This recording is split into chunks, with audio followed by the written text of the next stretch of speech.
గరికపాటి గారు చెప్పినట్టు ఉన్న ఒక జీవితంలో నచ్చినవి తినాలి, కావాల్సిన చోటికి తిరగాలి, లైఫ్ని అయితే ఎంజాయ్ చేయాలి. సో ఈ ఫిలాసఫీని నేను కూడా ఫాలో అయిపోతున్నాను. సో మన వీడియోలోకి వచ్చేస్తే కనుక నాకు పిజ్జా అంటే చాలా ఇష్టం. ఎంత అంటే రెగ్యులర్గా పెట్టినా తినేస్తాను అనమాట.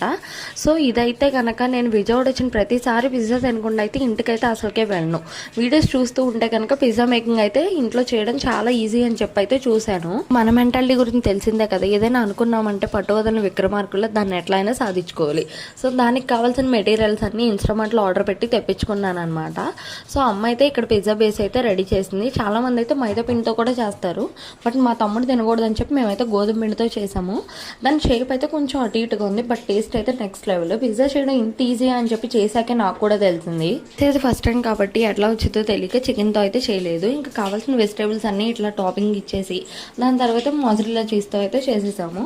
ఒక దాకలో అయితే పైన స్టాండ్ పెట్టి దానిపైన ఈ ప్లేట్ పెట్టి 15 minutes లో ఫ్లేమ్లో అయితే కుక్ చేసాము. పిజ్జా అయితే చాలా బాగా కుదిరింది.